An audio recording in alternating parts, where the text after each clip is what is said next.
Part 1. 1. You are going to hear a conversation between an agent and a client. First, you have some time to look at questions 1 to 6.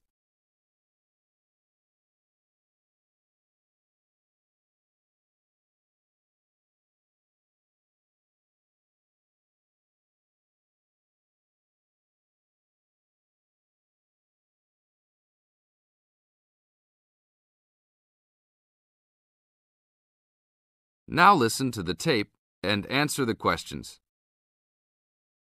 Hello? Hi, good morning. Are you open yet? Yes, we are. Come in. Would you like to rent an apartment in the city? Well, kind of. I'd rather rent one near the harbor if possible. Oh, okay. Do you like the water? Yes, I do, but I actually repair sailboats for a living, so I'd like to be close to work. That's understandable. We all want to live close to work. Well, I think I have something near there. How many rooms would you like? Just one. I'm alone. But I would like to have an extra room for my dog. So you'd like 2 rooms and an apartment that accepts animals. Here's one. It's 1 block up from the harbor and renting for $445. How's that?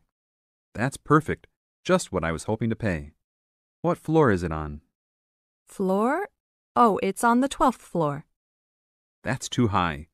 I'd like to be on the 1st or 2nd floor so that I don't have to use the elevator. My dog, he's scared of them. Oh, well then, that's a little more complicated. Let me make a few calls. Okay, I think I found a couple more for you. Here's one that might suit your needs. How much? $395 a month. That's cheap. But it's only a 1-bedroom, a large one, but it's still just 1 room. Oh, well, regardless of whether the room is small, I still need a separate room for my dog. What else do you have? Then I have a 2-bedroom for $565 on the 2nd floor that is a little further away from the harbor. How far? About a half mile, and they accept pets. That's a little more than I had planned on paying, but I guess I could look at it. What's the address? 224 Williams Avenue, Harbor Square. 224 Williams Avenue. Got it.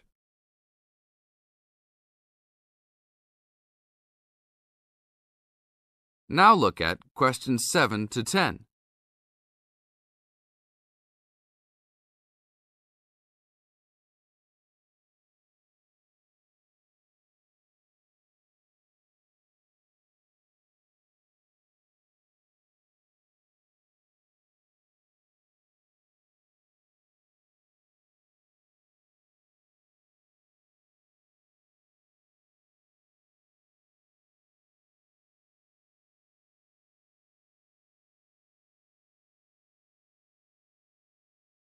As the talk continues, answer questions 7 to 10. What else is included? Let's see, it has a washer and dryer, refrigerator and stove, a bed, dressers and shelves, and access to a swimming pool, game room, and gym. Ooh, I'll definitely take a look. Hi, how did you like it? It's great.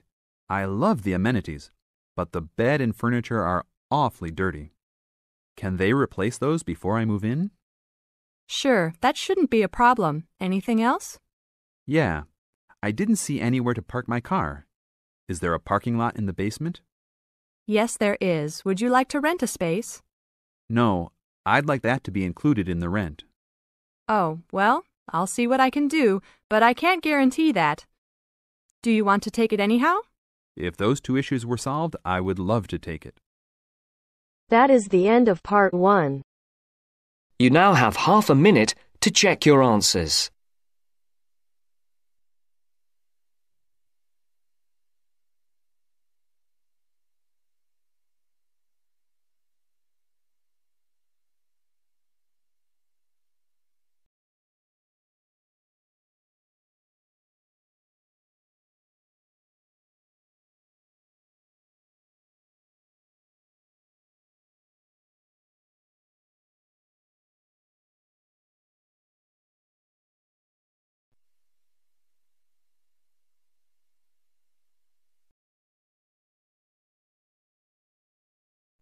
Now turns to Part 2. Part 2. You'll hear someone talking to a group of university students. First, you have some time to look at questions 11 to 17.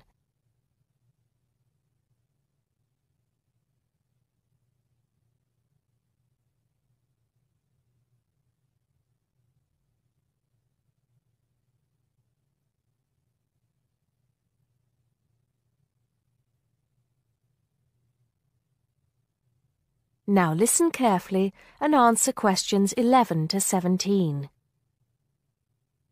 Good morning, everybody, and welcome to Upton University.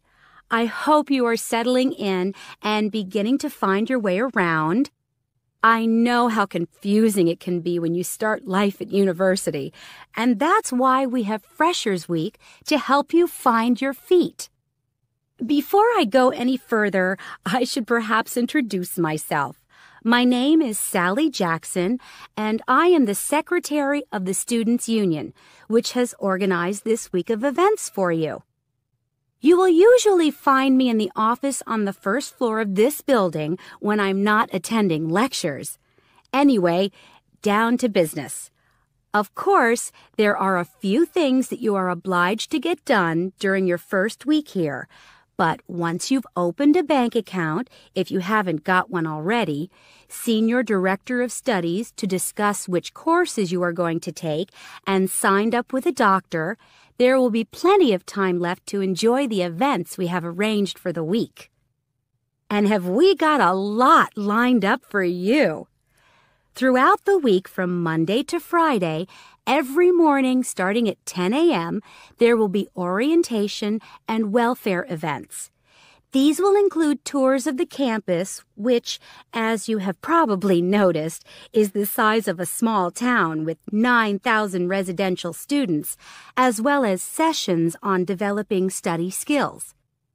We also have tours of Upton itself arranged for you, with a bus leaving from outside this building every afternoon at 5 o'clock. There are a number of interesting things to do and see in and around Upton, so you can expect visits to the castle and museum as well as the popular Ghost Walk. You'll need to sign up for this one, as numbers are limited. Just put your name on the list on the notice board in the entrance lobby. An important event is scheduled for Monday, that's the day after tomorrow, when we will be holding the academic fair. This is an opportunity for you to speak to students and academic staff about the courses that are on offer. The academic fair starts at 1 o'clock, by the way. There are a couple of other fairs that I think will interest you. First of all, we have the Societies Fair on Tuesday the 16th, which I think is an absolute must.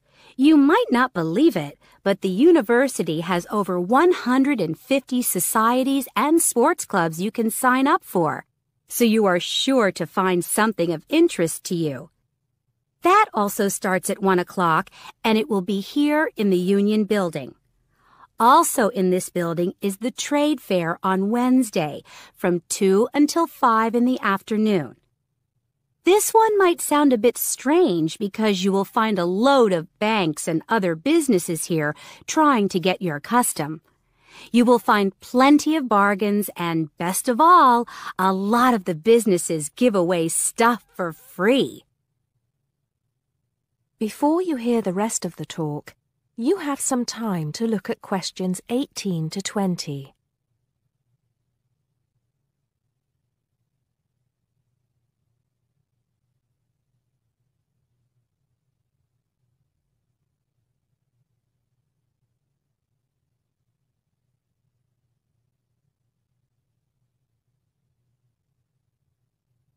Now listen and answer questions 18 to 20.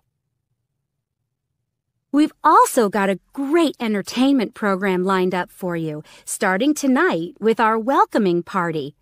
We have a top band lined up for your entertainment, but I'm not allowed to say who they are. All I can say is that I am sure you will not be disappointed. So come along to Blackmore Hall at 9 o'clock this evening to get your university experience off to a flying start. Just one point. I'm afraid this event is limited to freshers only. Because of space restrictions, you can't bring a friend tonight. Sorry about that. There's more fun and games on Monday in the Cotswold Theater here on campus.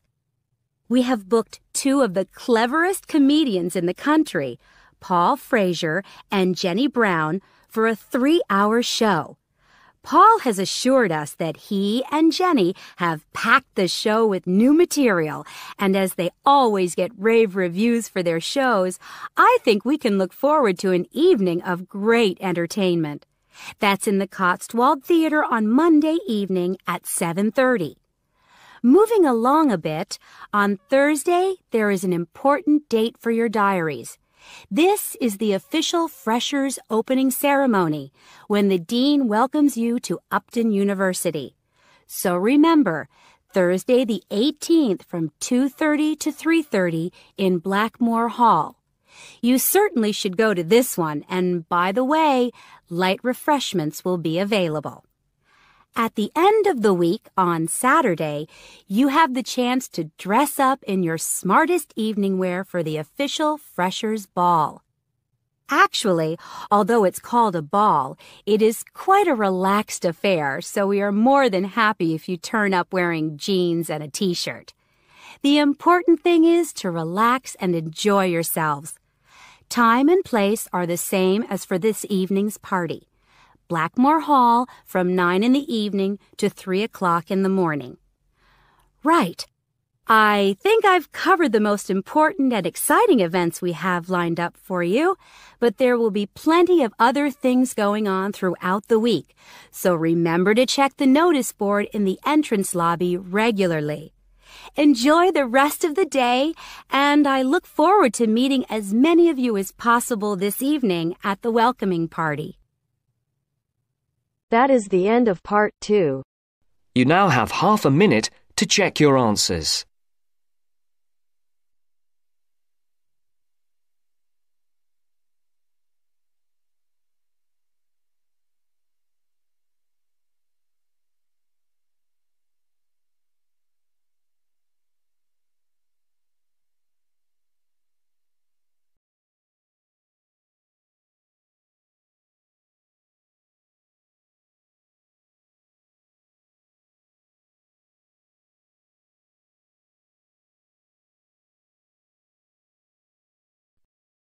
Now turns to part 3. Part 3. You will hear a discussion between two work colleagues and their manager about the restructuring of their company. First, you have some time to look at questions 21 to 25.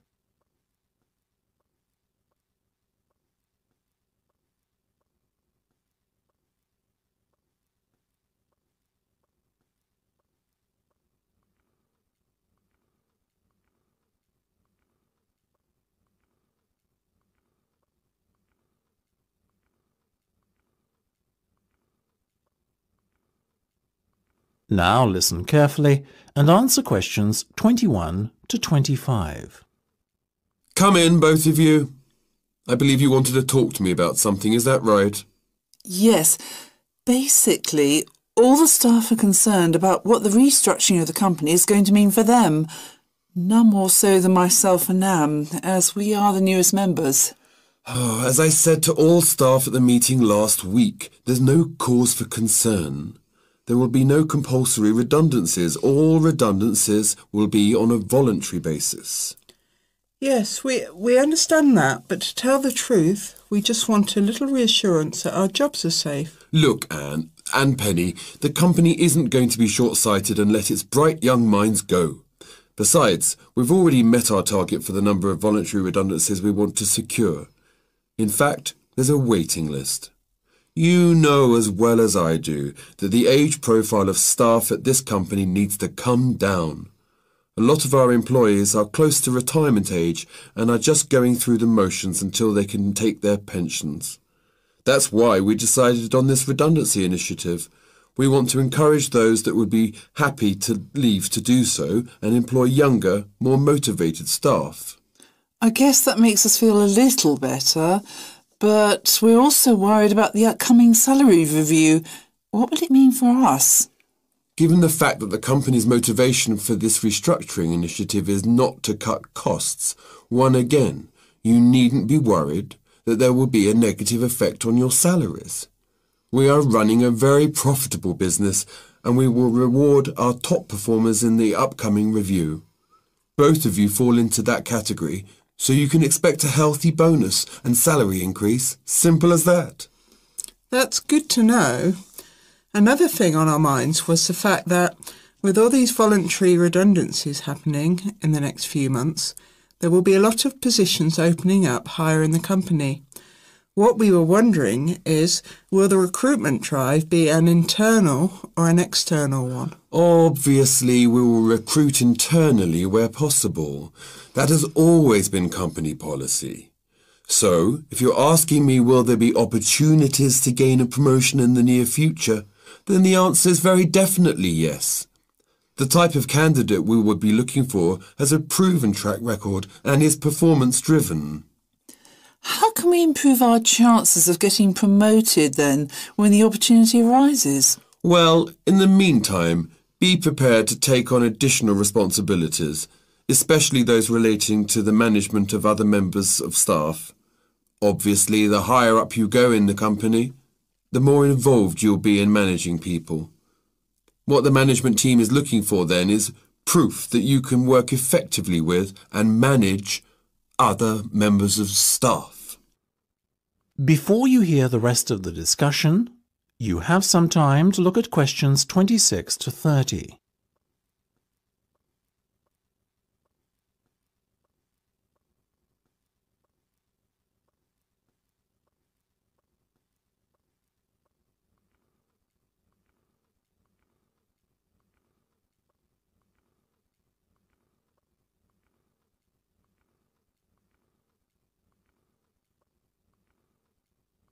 Now listen and answer questions 26 to 30.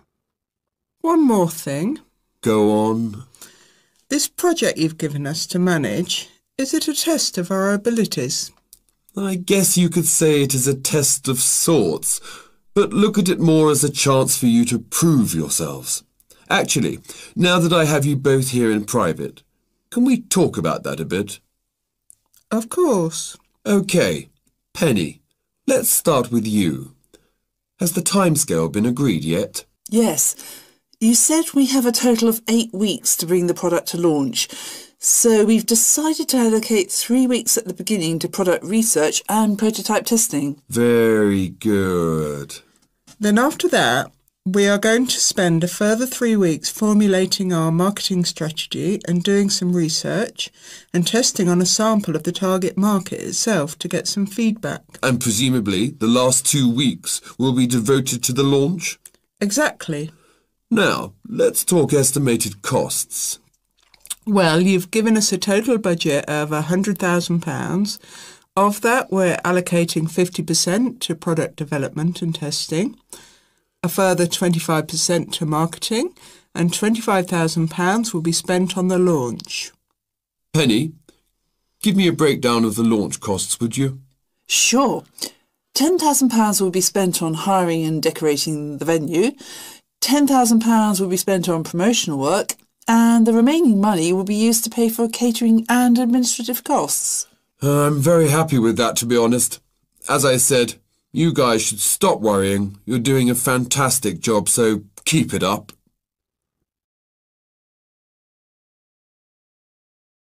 That is the end of part 3. You now have half a minute to check your answers.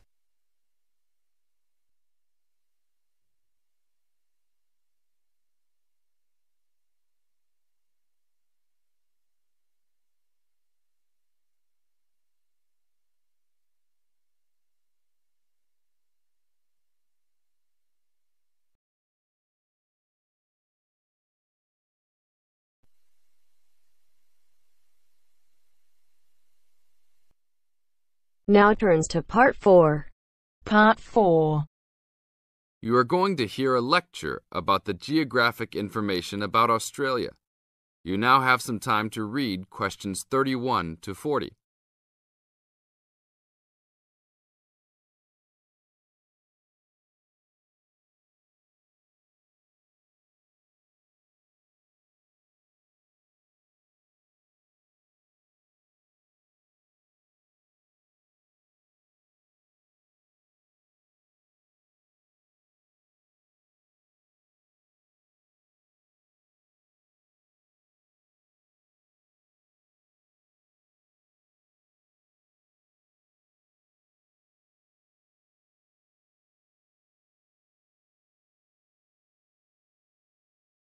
Now listen to the lecture and answer questions 31 to 40 by choosing the best answers from the choices.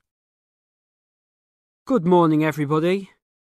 We'll continue to look at Australia, and today look at one of its greatest natural challenges, water for the agricultural sector. As the only nation to occupy an entire continent, Australia has a unique environment, with much of it very flat and dry. One notable feature of the Australian continent is that it is the lowest of the continents.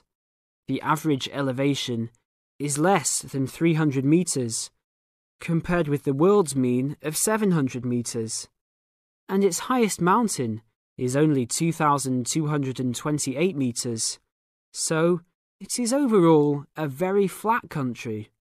It is also dry. In fact, Australia is the driest, after Antarctica, of the continents. Yet Australia has extremes of climate and topography.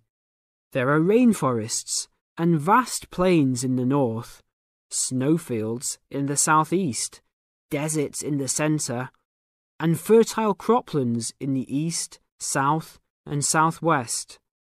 And Australia contains some of the wettest areas on Earth. In western Tasmania and on the northern Queensland coast. But half of the continent has an annual rainfall of less than 300 millimetres each year, and only 20% has more than 600 millimetres each year. A major problem is that the limited water resources do not match up with where water is consumed. The major water resources are in northern Australia and Tasmania, whereas most of the agriculture and people are in southeastern mainland Australia.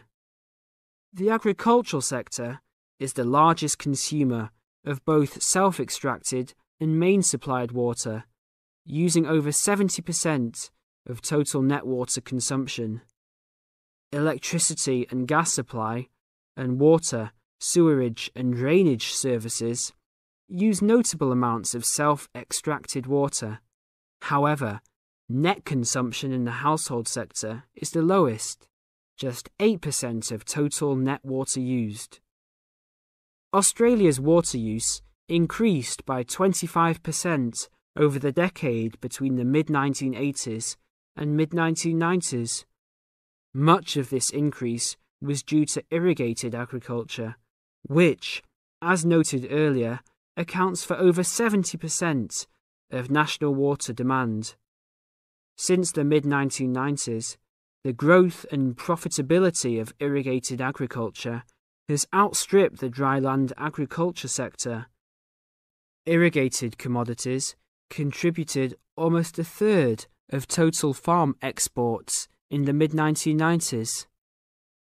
The results of a special government report in 2000 showed that if today's water use arrangements continue, the water needs of the rural industries will outstrip water availability by about 2020. Irrigated agriculture, Australia's major water-using sector, would be seriously affected by the shortfall. And although groundwater underlies large areas of Australia, it accounts for only 4% of water use. So, clearly, apart from water for households, which mainly comes from dams or rivers, it is the rural sector where efforts towards water conservation are particularly directed. In this sector, the largest consumers of water are the meat and wool industries. One of the major problems in considering sustainable agriculture is the large amounts of irrigated water used to produce these products. Some of the crops, such as wheat, maize, and soybeans, also use a lot of water. Furthermore, many crops are grown in dry areas, where up to half the available water evaporates from the soil surface or seeps down too low into the ground for the plant roots to reach it. Well, that's all we have time for this morning. You will be able to do further study on this topic in the library, and I have a handout here with references for those who want to come out to the front to collect it. Next week, we'll look at outback farming and... That is the end of part 4. You now have half a minute to check your answers.